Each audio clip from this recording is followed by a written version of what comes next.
Welcome to the Dr. Ali Griffith Show. This is where sparks of inspiration fly, and you'll feel ignited from real-life motivation. Through listening to this show, you'll discover your own uniqueness and learn how to transform negative energy into positive energy. In the end, you'll smile from the inside out, feel good about yourself, and produce amazing results. And here's your host, Ignite Coach, #1 best-selling author, autism mom expert, and thought leader, Dr. Ali Griffith.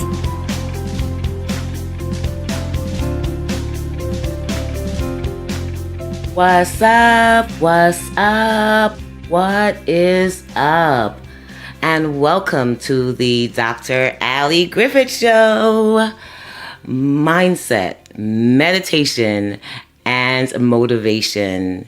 You will learn how to shift your mindset, ignite your inner fire, and make positive, bold moves in your life. I am so excited to introduce you to my first podcast of so many more that is ahead. And what I'm excited of letting you guys know all about today is all about me. Who is this Dr. Ali? Well, I'll tell you a little bit, and I'll give you a little bit of what you'll get as we move forward with this podcast season.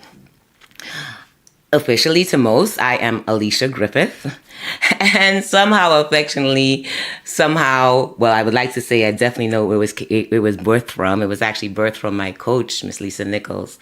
I became Dr. Ali. So I always say now it's affectionately known as Dr. Ali. And I am that down Brooklyn girl that is birthed from Caribbean parents. My mother and my dad are both from Guyana, which is a beautiful country in South America. I also have been highly impacted by my stepdad, or my other dad, and he is from Trinidad, the beautiful island of Trinidad. So you're going to hear this distinct accent that I have. But even though I have these Caribbean roots, which you will hear in some of the many words that I produce throughout this podcast, I was actually born in a small town called Stillwater, Oklahoma. Yes, Stillwater, Oklahoma. That was where my parents went for graduate school. They actually received a scholarship from Guyana, and they came up to do their master's to the United States in Oklahoma. And they had this beautiful, bouncing, lively baby girl in September 6th, 1976. Yes, I'm okay with saying what year. I'm okay with saying the date of when I was born, because I was actually born on Labor Day, y'all. So my mom always tells me the story that the doctor told her, you will be having labor on Labor Day. It's also the time of the year that you will see me always celebrating my birthday, being that I'm from Brooklyn. In Brooklyn, Labor Day is a big Caribbean experience, is what I would love to say. There's lots of parties and lots of introduction to our different Caribbean islands, and it's just a fun time, which really speaks a lot about me. I love to have fun. I love soca. I love dancing. I just love celebrating life. But it wasn't always like this, y'all. I had a childhood where both of my parents, they separated at a very young age. It was very difficult for my mom. And I saw my mom going through life almost in that state of always having to fight to survive. And as a child, I would remember trying to do everything that I can do so that I could not bring her any additional pain. It's like, you know, when you see your parents are in pain and you want to do anything and everything to just prevent that state of pain. I know for a major part of my life that there was pain. You know, you can feel it. She didn't have to say it, but you can feel her pain. So that began my journey to perfectionism. Yes, I was going to be this perfect child, this perfect girl who was going to go to school and listen to her mom and do everything perfect. And I did it mostly because I wanted to be the source of joy for her. So I sit down and I think about now, how does that apply to my mindset? From a young age, I have been shifting my mindset towards being someone else, being this perfect person, and really trying my best to be the light for my mom. And that began really this mindset work. Now as I sit down and I reflect and I'm talking to you, I now realize that that began the work to where I started creating strategies in my head of what I needed to do to be this perfect child. Fast forward ahead, I had pretty much the same concept for my son, right? Here I am, I'm pregnant. I pretty much did things the way I'm supposed to do. I went to school. I did all my prenatals. And here I am now doing the things, quote unquote, that I think is supposed to be perfect, having a child and expecting him now to be perfect. And now, the roles are reversed. There I was trying to be perfect for my mom. And now here's this child trying to be perfect. Or here I am thinking I'm going to have the perfect child. Well, I was rudely awakened with the fact that he was diagnosed to be on the autism spectrum. And we'll get into a lot of the stories of the details and how I dealt with that situation or how I really worked through it. But the key, what I really wanted you guys to know just about me is the fact that there was this place of perfection that was ingrained in me, and maybe not on purpose, but it was a purpose done. And I don't know if many of you guys feel that out there, where you are constantly looking for this place of perfection, and you pretty much want everyone else around you to be perfect and live up to the standards that you think that they should be doing.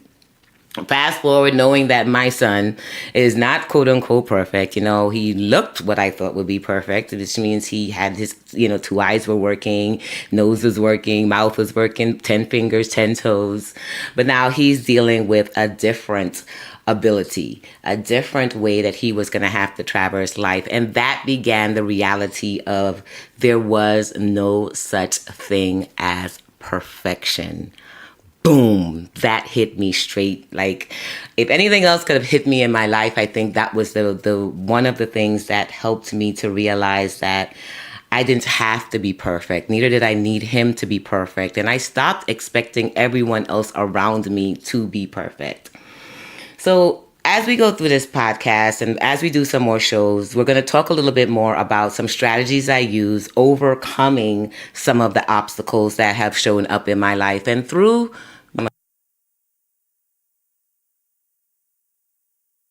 of the strategies and tools that I've learned along the way, just realizing that that's just the way my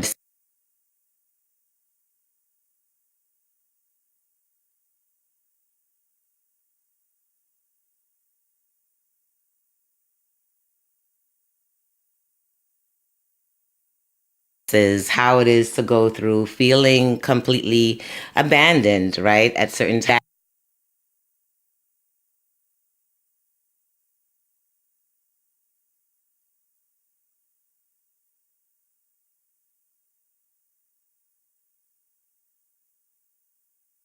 That same comparison to what's going on in your life, whether it's special needs.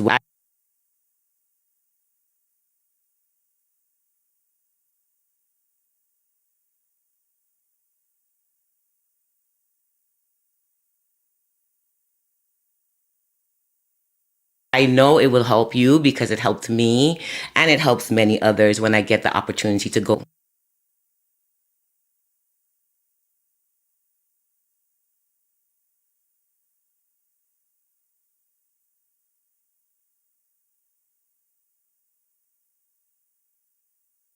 Like, I was always the leader in the pack.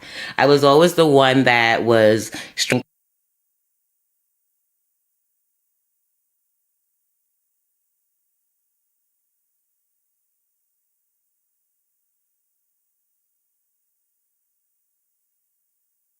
I was necessarily just born ingrained a leader.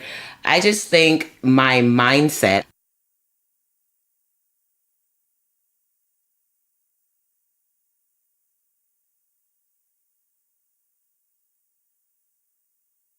ideas, I was curious about actually implementing it. So I would have the idea, then I would do it. I would have the idea, and then you would see me doing it. And yeah, I fell a lot of times. Yes, I made a lot of errors along the way, but I also got a lot of wins through this. And what I began to realize is when I turned around, I would see others doing the same. And I remember specifically when I was in a step class, and I was in my 20s, upper 20s, and I was in a step class at a gym, and I was stepping away, going up. I love step because I told you I like music and I love dance. And my the instructor, I would stop and I would take some water. Whenever I got tired, I would stop and take some water.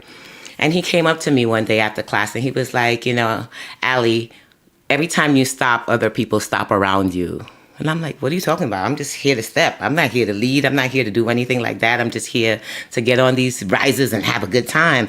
And he was like, no, I want you to take a look at that. Look at what's happening around you, as I get goosebumps as I'm sharing this story, because I want you to understand where that mindset shift towards being a leader really kicked in. When he told me, look around and notice that when I stop, others stopped to get water. And when I powered through, others were powering through with me. The same people or different people who may have stopped before were still powering through me. And at that moment, it was the beginning. It's definitely not the ending, because I definitely needed a few other experiences to really, really embrace my servant leadership, my leadership capabilities. But the fact that others were looking at me as an example, because they felt if she can do it, I can do it. Now, being an example for positive also works for negative. So if I can stop, if I'm going to stop, if I'm going to give up on myself, look around to see who's watching, because others are going to do the same. Boom. And I landed this because I know someone out there just really internalized that part of knowing that you are a leader because you were placed here to lead in your unique gifts. And the minute you stop, the minute you give up on yourself, the minute you tell yourself, I can't, is the moment others around you are impacted with your decision. So as we get off this podcast today, and as we move on to listening to the others, I know you're going to slide into your next podcast. Just think about that as your message for today, whether that's the one that's supposed to resonate with you or not. And the last thing I want to share about me and what you're going to learn more as we move forward in the podcast. And I'm excited because we're going to do different types of lessons and stories, and we're going to talk about mindset stuff, and then ways that I use meditation in my life and how it's impacted me, because it's something that's not motivation. How does that really get you to actually move? How does it get you to inspire others?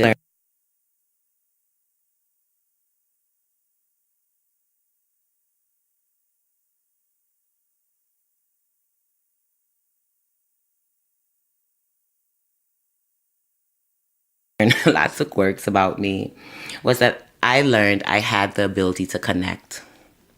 I had the ability to connect with people. And what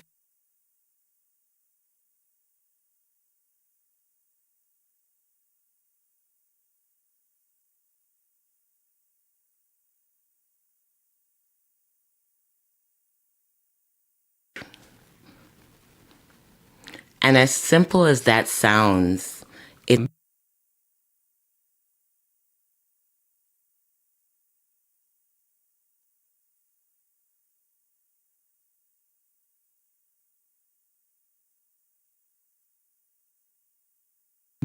my voice mattered, and so does yours.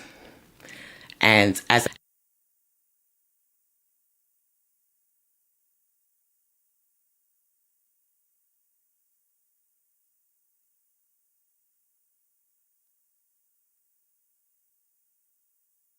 and the humanitarian aspect of why is it that we need to improve our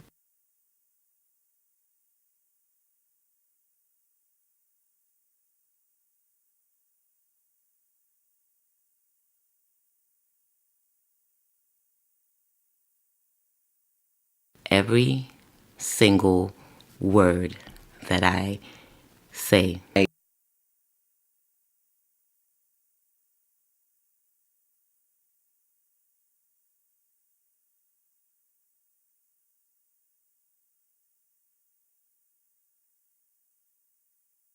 Big gifts that I have out there. I have a gigantic heart. And my Zachary was given this same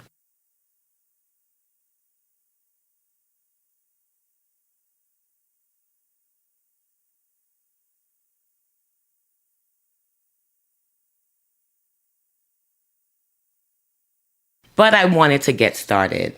And when you listen to this, you're not going to hear perfection. When you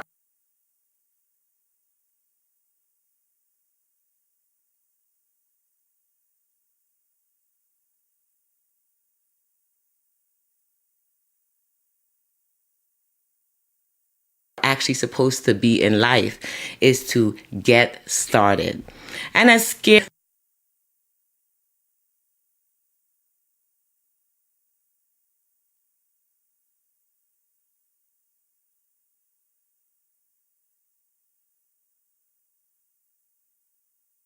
name being put in a name or a headliner of a show,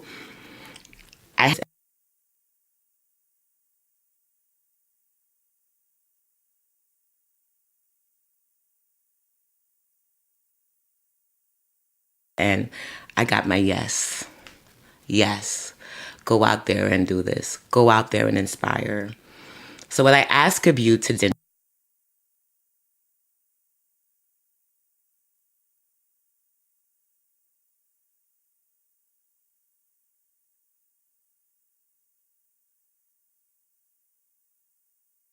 my meditation that I use, and it's going to be more about the activities that I use towards being a parent of a child with autism. You're going to hear a lot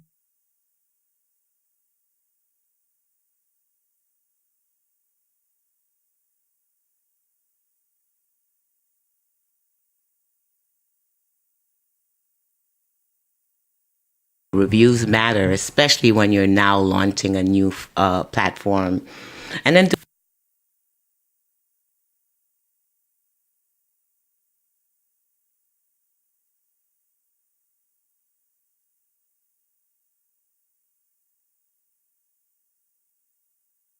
follow this, that you know needs to hear this from a Brooklyn girl who was raised in the Caribbean.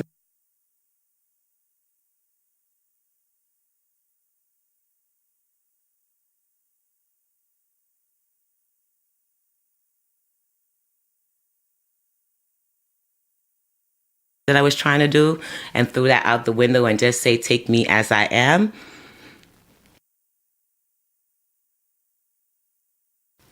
So make sure you follow. Make sure you definitely sign up on my website.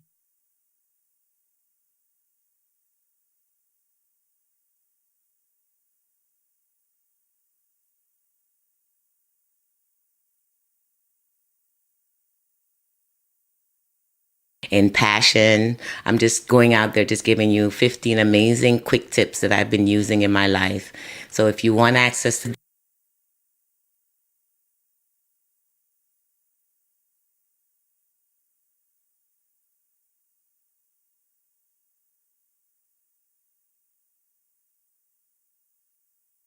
Dr. Ali Griffith, welcome to the Dr. Ali Griffith Show.